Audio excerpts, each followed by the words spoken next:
Hello, I'm Philip Stoten. I'm here at Productronica 2013 and I'm joined by Tom Forsythe from Kyzen. Tom, good to see you again. Thanks for joining me. Good morning. I think last time I saw you we were in Texas last. Yeah, I think so. Texas and then Shenzhen, southern China before that.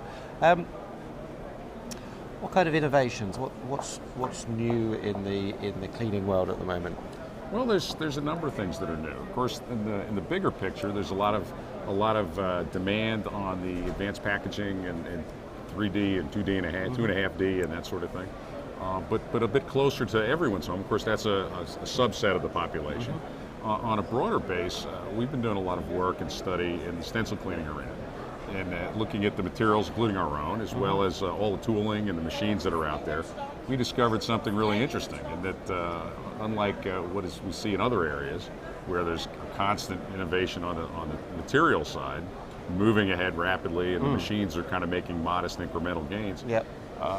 In the stencil cleaning arena, it's kind of the opposite. The products have been around, tried and true, they work okay, Yeah. and they've been around forever, Right. 20 years nearly. Yeah. Whereas on the tooling side, the machines, there's just lots and lots of manufacturers, a few new ones popping in and out, Yeah. and lots of models, lots of options. So the innovation seems to have focused on the hardware side. Yeah. We said, well, boy, that's really atypical. That's a bit unusual, and it was true for us as well. We hadn't done much in that space. So, well, let's take a look at that. And after studying all the machine options and the tooling, things kind of fell into a few broad categories. And we then set upon us, all right, we do all this work to study the materials very thoroughly for assembly cleaning. Well, certainly that data applies to the paste as well, perhaps more liberally, because it's a bit easier, of course. But now we're talking about 005s and all this sort of stuff, tiny holes or apertures. Yeah. And there was room there, so we've come out with some new products targeted in different areas. Of course, one of the big options is where people don't want to rinse with water. Right. They don't have a lot of that in the process. A lot of machines that are offered in that area. We've got a new product, Aquanox 8820, really designed to fit into that self-rinse or no-rinse sort of thing. Really getting rave reviews out of the early adopters. Second broad category, the ultrasonics folks. Right. A number of different suppliers on the tooling side there. Different issue. A lot less mechanical energy, even though sonics is rather homogeneous. More commonly water rinse, all but exclusively. Yeah. So again, product there, particularly low VOC, which helps in certain parts of the world as it's growing. And then the solvent stuff. The print is interesting. The duty number is that 70% of all assembly problems are at the foot of the printer, Right. which is a number that no one's That's come up pretty with harsh. a new number Yeah. in decades, and I think that number's probably vastly exaggerated. But yet there's that perception. Well, part of that is the underscreen cleaning. Yeah. A lot of people use dry wipe alone, and when you dry wipe something that's gooey at home, does it really come off, or do you just shove it around? Yeah. Well, the reality is you do shove it around. It spreads. And once it spreads, when that stencil is pushed down on the next board, what's it adhering into the land areas? So we've done a lot of work there, looking at different things. Some new products to good flash, better cleaning with the no materials. And of course, those can be used for as well as underscreen for people who have the pneumatic devices. There's Right. some folks have really liked the pneumatic and IPA, and IPA was pretty darn good on rosin 20 years ago. Right. Much less so these days. So it's really been interesting, because we are constantly innovating on the product side. Always new products on a steady stream.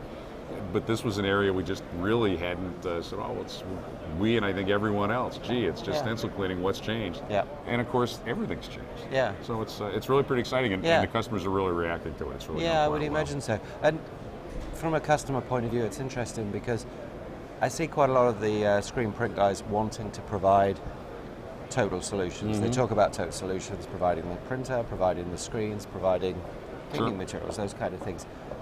What does that mean for your business? Do you have options in white labeling there, or is it design and spec? The reality is that we live in an era where specialized expertise is the order of the day, and collaboration is the key to success. So there are all kinds of options and potentials there to make some arrangements with folks, because now what we're doing is we're trying to bring the best technical solution to the folks that know the most about the equipment. Obviously we can look at a stencil and give a very critical eye as to whether that's clean or not, and that sort of thing. But obviously the folks in the printer business know a bit more about the printer. Yeah.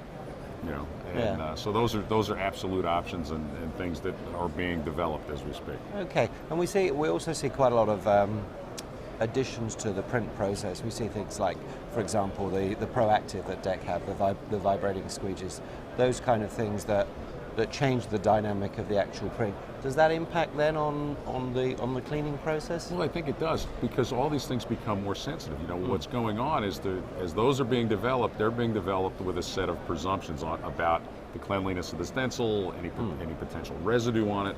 One of the great concerns is, gee, if I get too much liquid up through the apertures, what's that going to do to the paste as it makes the next roll? Those sorts of things. There's a lot of science going on in printing. We're doing the industry's doing very exciting things. And whenever you push the envelope, the things at the edges are what do you in. Yeah. You're worried about the big things, right? Yeah. You see those coming. Yeah. It's these little, it's that, ooh, yeah, that's right, that's over there in the corner. Oops, yeah. we missed that.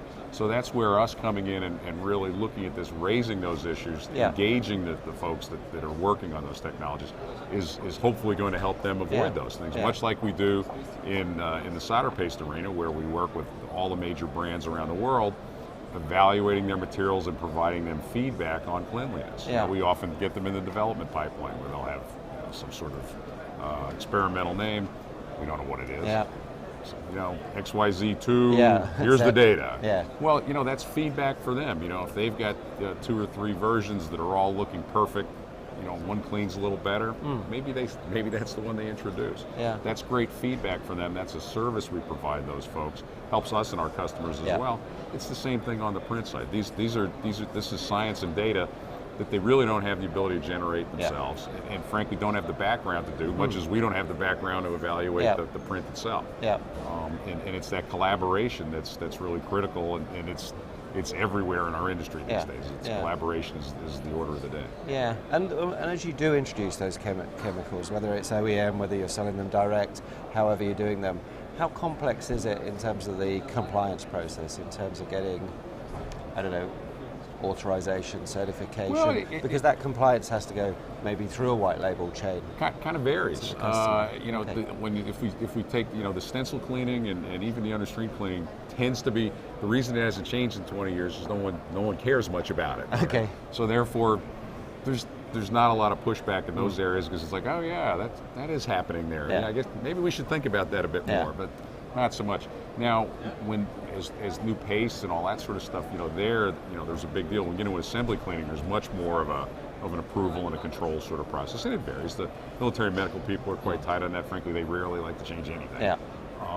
And everyone else is looking for the classic better, cheaper, faster, preferably 2 out of 3. Yeah. Is what everyone wants. So that's what they're looking for. But the medical folks are going through some challenges right now with their lead-free exemptions are getting a bit dicey, and so they're all looking for changes, or in the midst of some sort of change, and of course, there's one school of thought that says if I'm changing one thing, God forbid I shouldn't change 2, and the other school of thought says, well, if I'm opening a can of worms, I don't open it again anytime soon. Yeah. So challenges there, and we're in Munich, in Germany.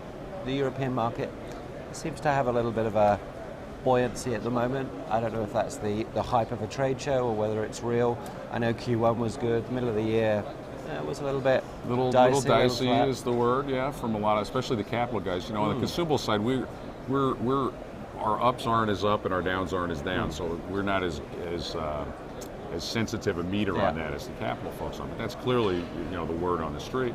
But the mood here is really positive. And when you look at the statistics around the world, there's no compelling reason to be particularly positive.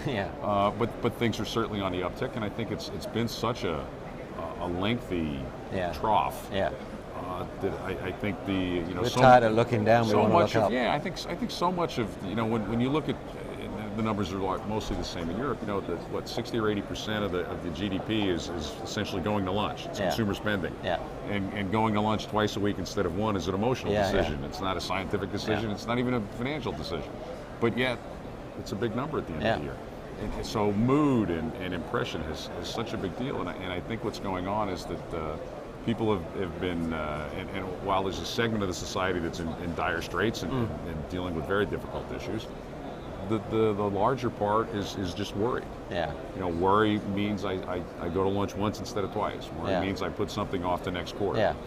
And I think it's been going on for so long that maybe people are just a bit tired of being Yeah. worried, and they're going to take a bit more chance. Yeah. And the swings are so, when we think about it, and particularly in the West, 3% GDP growth is robust and exciting. Yeah. I know. How do we get think to that? about that? I mean, Yeah. and it's such a small swing that makes such an enormous difference. But these mood things, I think, are a big part of it. So this is very encouraging that Yeah. the mood is clearly up. Well, let's try and keep the mood up, whether it's just talk or whether we need more tequila or whatever, I don't know. Absolutely. But let's hope it goes that way. Tom, sir. thanks for stopping by. Great to see you again. Always a pleasure. Take care. Thank you.